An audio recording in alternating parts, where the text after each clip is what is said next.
അമ്മയെ മഹത്വപ്പെടുത്തുന്നവൻ തൻ്റെ നിക്ഷേപം കൂട്ടിവെക്കും. അനേകരുടെ ഹൃദയത്തെ പിശാച് വഴിതെറ്റിച്ചത് മറിയത്തെ ബഹുമാനിക്കുന്നത് എന്തോ മഹാപാപമാണ് എന്ന് തോന്നിപ്പിച്ചുകൊണ്ടാണ്. ദൈവം മനുഷ്യനായിട്ട് മാറുമ്പോൾ,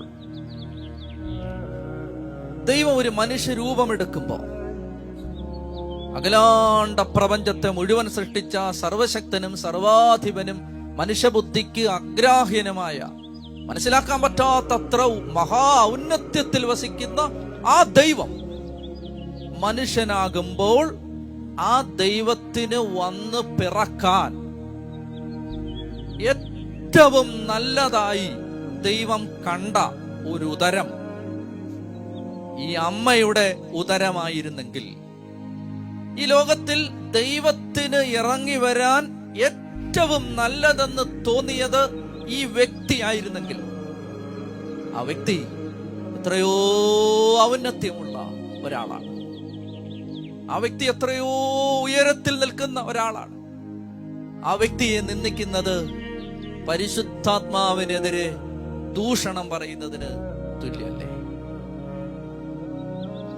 ആ വ്യക്തി എത്രയോ ഉയരത്തിൽ നിൽക്കുന്ന ഒരാളാണ്.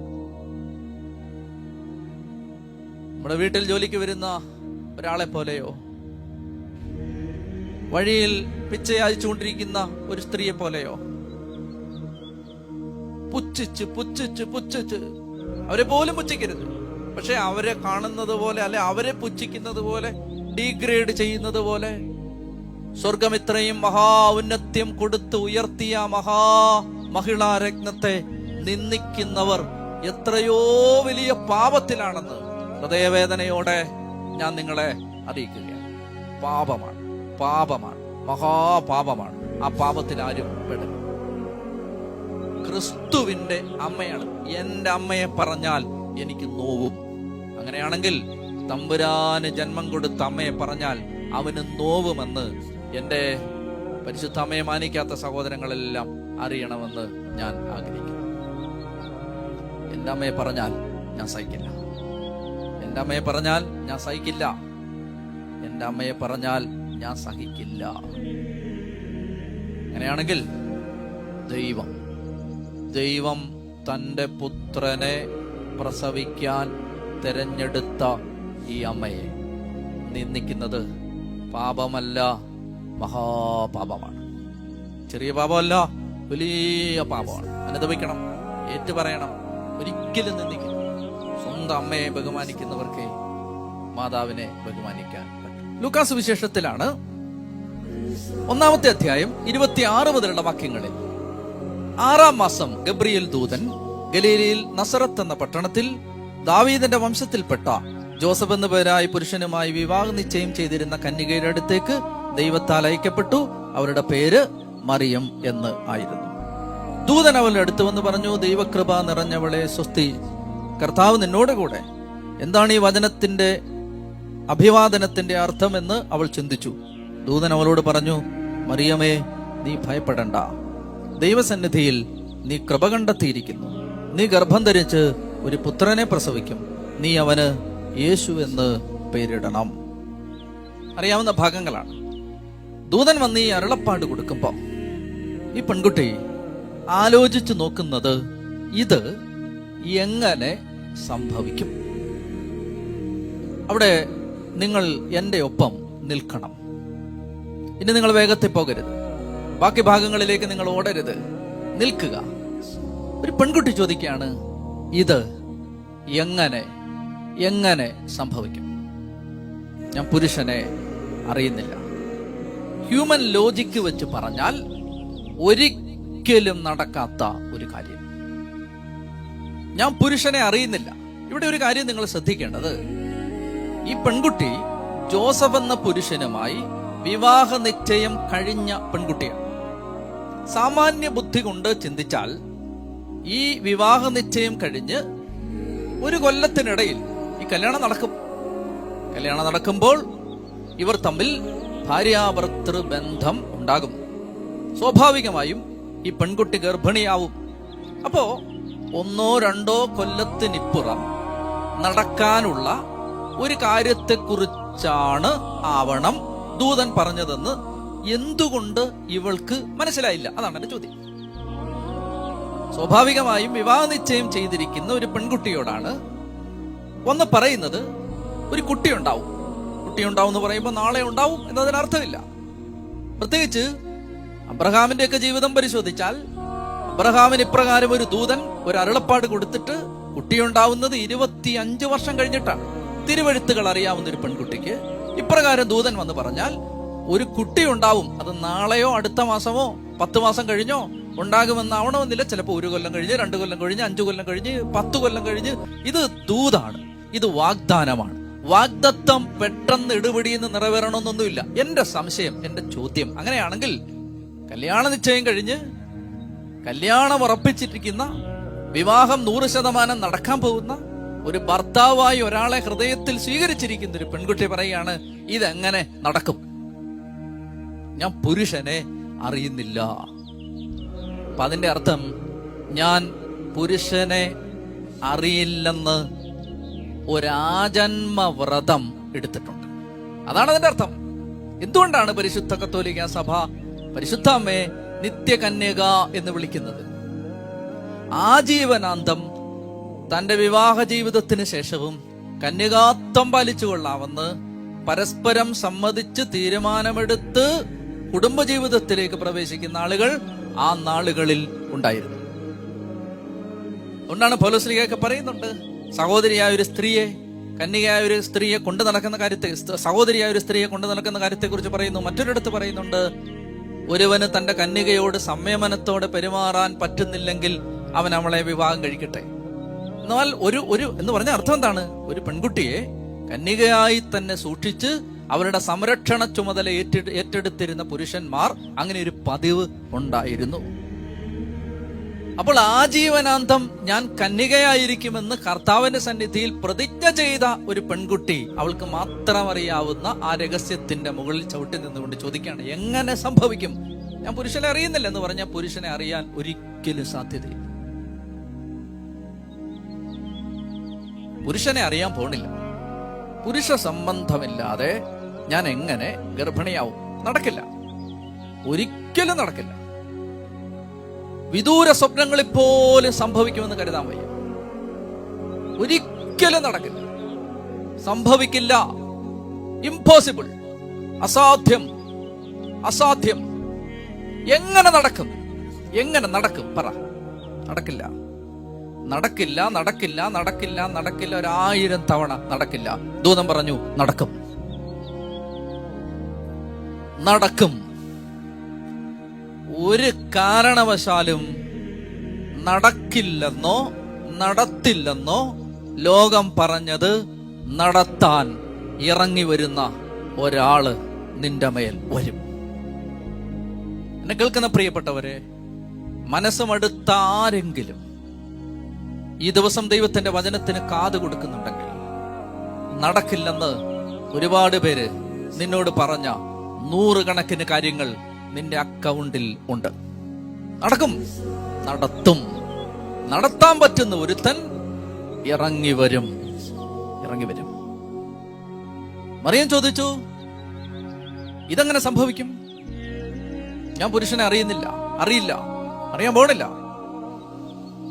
ദൂതൻ മറുപടി പറഞ്ഞു, പരിശുദ്ധാത്മാവ് നിന്റെ മേൽ വരും, അത്യുന്നതന്റെ ശക്തി നിന്റെ മേൽ ആവസിക്കും. ജനിക്കാൻ പോകുന്ന ശിശു പരിശുദ്ധൻ, ദൈവത്തിന്റെ പുത്രൻ എന്ന് വിളിക്കപ്പെടും. മോളെ, പരിശുദ്ധാത്മാവ് നിന്റെ മേൽ വരും. ഈ ലൂക്കാസ് വിശേഷം വായിക്കുമ്പോൾ നമുക്ക് കിട്ടുന്ന ആദ്യത്തെ വാഗ്ദാനങ്ങളിൽ ഒന്നാണിത്. ഒരിക്കലും നടക്കില്ല എന്ന് പറഞ്ഞ് മൗനം ഭജിച്ചും നിരാശപ്പെട്ടും വാവൂട്ടിയും നിൽക്കുന്ന മർത്യജന്മങ്ങളുടെ നിരാശാജനകമായ മനസ്സിന്റെ ഇരുട്ടിന്റെ മീതെ ഒരു പ്രകാശധാരയായി ഈ വചനം ഒഴുകുകയാണ്. പരിശുദ്ധാത്മാവ് നിന്റെ മേൽ വരും. The Holy Spirit, the mighty power of the Holy Spirit will come upon you. നിന്റെ മേൽ വരും. സത്യം, സത്യം, സത്യം, സത്യം. 1000 തവണ സത്യം. മനുഷ്യന് സങ്കല്പിക്കാൻ പറ്റാത്ത കാര്യങ്ങൾ മനുഷ്യനെ കൊണ്ട് ചെയ്യിക്കാൻ ശക്തിയുള്ള ഒരുവനെ നാം വിളിക്കുന്ന പേരാണ് പരിശുദ്ധാത്മാവ്. പരിശുദ്ധാത്മാവ് നിന്റെ മേൽ വരും. അമ്മ പഠിപ്പിക്കുന്ന ആദ്യത്തെ പാഠങ്ങളിലൊന്ന്, ആത്മാവ് നിന്റെ ബലഹീന ജീവിതത്തിന്റെ മേൽ വന്നാൽ ഒരിക്കലും നടക്കില്ലെന്ന് നീ പറഞ്ഞതും മറ്റുള്ള മനുഷ്യർ പറഞ്ഞതുമായ കാര്യങ്ങളെ നടത്തിത്തരാൻ അവന് ശക്തിയുണ്ട്. മടുത്തുപോവല്ലേ, നിരാശപ്പെടരുത്, തോറ്റുകൊടുക്കരുത്. നമ്മൾ മുന്നോട്ട് പോകും. തോൽപ്പിക്കാൻ പറ്റാത്തൊരു ദൈവശക്തി നിന്റെ മേൽ വരാനുണ്ട്. ആർക്കും തടഞ്ഞു നിർത്താൻ പറ്റാത്തൊരാത്മാവിന്റെ പ്രഭാവം നിന്റെ മേൽ ഇറങ്ങി വരാനുണ്ട്. ഒരു ദൈവശക്തി നിന്റെ മേൽ നിറയാനുണ്ട്. സിയോൻ മാളികയിൽ പരിശുദ്ധ അമ്മയും അപ്പോസ്തലന്മാരും 120 പേർ സമ്മേളിച്ചിരിക്കുമ്പോ കൊടുങ്കാറ്റ് പോലെ ആഞ്ഞടിച്ച് അഗ്നിജ്വാലകളായി വന്നിറങ്ങിയത് ഈ സ്വർഗത്തിന്റെ അതുല്യമായ അത്യുന്നത ശക്തിയാണ്. The mighty power of the Holy Spirit. ആ ശക്തി നിന്റെ മേൽ വരും. എന്റെ പ്രിയപ്പെട്ട മക്കളെ, എനിക്ക് നിങ്ങളോട് പറയാനുള്ളത്, ഇന്ന് ഞാൻ പറയുന്ന മറ്റൊരു കാര്യവും നിങ്ങൾ ശ്രദ്ധിച്ചില്ലെങ്കിലും എന്നെ വിശ്വസിക്കുക, എന്റെ ജീവിതത്തിൽ 100 അല്ല 101% ബോധ്യത്തോടെ ഞാൻ അനുഭവിച്ചിട്ടുള്ളൊരു സത്യം നിങ്ങളോട് പങ്കുവെക്കുന്നു. പരിശുദ്ധാത്മാവ് നമ്മുടെ മേൽ വരും. അപ്പൊ ഈ അമ്മ ഈ ചോദ്യം ചോദിക്കുമ്പോ, ഈ പെൺകുട്ടി ഈ ചോദ്യം ചോദിക്കുമ്പോ ദൂതന്റെ മറുപടി നിനക്കറിയാൻ പാടില്ല. നിന്റെ നാട്ടിലുള്ള മനുഷ്യർക്കോ നിന്റെ കൂട്ടുകാർക്കോ ഉറ്റ ബന്ധുക്കൾക്കോ ഇനിയിപ്പോ നീ കാണാൻ പോകുന്ന എലിസബത്തിന് ഒന്നും ഒരുപക്ഷെ പൂർണ്ണമായും മനസ്സിലാക്കാൻ പറ്റാത്തൊരു കാര്യമാണ് ഞാൻ പറയാൻ പോകുന്നത്. പരിശുദ്ധാത്മാവ് നിന്റെ മേൽ വരും. അത്യുന്നതന്റെ ശക്തി നിന്റെ മേൽ ആവസിക്കും. അങ്ങനെ ഒരു കുട്ടി ജനിക്കും. അവന് നീ യേശു എന്ന് പേരിടണം. അവൻ വലിയവനായിരിക്കും, അത്യുന്നതന്റെ പുത്രൻ എന്ന് വിളിക്കപ്പെടും.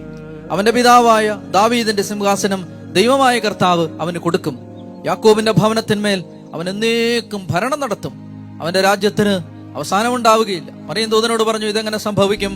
ഞാൻ പുരുഷനെ അറിയുന്നില്ലല്ലോ. വാക്യം 35. ദൂതൻ മറുപടി പറഞ്ഞു, പരിശുദ്ധാത്മാവ് നിന്റെ മേൽ വരും, അത്യുന്നതന്റെ ശക്തി നിന്റെ മേൽ ആവസിക്കും. ആകയാൽ ജനിക്കാൻ പോകുന്ന ശിശു പരിശുദ്ധൻ, ദൈവപുത്രൻ എന്ന് വിളിക്കപ്പെടും. ദൈവത്തിന് ഒന്നും അസാധ്യമല്ല. ദൈവത്തിന് ഒന്നും അസാധ്യമല്ല. 1000 തവണ ഒരു ദിവസം പറഞ്ഞുകൊണ്ട് നടക്കണം, ദൈവത്തിന് ഒന്നും അസാധ്യമല്ല. മക്കള് വഴിതെറ്റി പോകുമ്പോ, വീട്ടില് അപ്പിടി ദുരിതങ്ങൾ പെരുകുമ്പോ, നമ്മളെ കൊണ്ട് അഴിക്കാൻ പറ്റാത്ത കുരുക്കുകള് മുറുകെ മുറുകെ മുറുകി വരുന്ന സമയത്ത്, ഒരു നീരാളിപ്പിടുത്തത്തിന്റെ നടുവിൽ ശ്വാസം കിട്ടാതെ വലയുന്ന നേരത്ത് 1000 തവണ പറയണം, ദൈവത്തിന് ഒന്നും അസാധ്യമല്ല, ദൈവത്തിന് ഒന്നും അസാധ്യമല്ല. എനിക്ക് അസാധ്യമാണ്, എന്റെ ദൈവത്തിന് അസാധ്യമല്ല. എന്നെ കൊണ്ട് പറ്റില്ല, എന്റെ ദൈവത്തെ കൊണ്ട് പറ്റും. എന്റെ ദൈവത്തെ കൊണ്ട് പറ്റും. എന്റെ ദൈവത്തിന് ഇത് സാധ്യമാണ്. എന്റെ പ്രിയപ്പെട്ട സഹോദരങ്ങളെ, നിസാരപ്പെട്ട കാര്യങ്ങളാണ്, പക്ഷെ ഈ നിസാരപ്പെട്ട കാര്യങ്ങളാണ് ജീവിതത്തെ മാറ്റിമറിക്കാൻ പോകുന്നത്. നമ്മുടെ ജീവിതത്തെ മനോഹരമാക്കി മാറ്റാൻ പോകുന്നത് ഈ വെളിപ്പെടുത്തലുകൾ.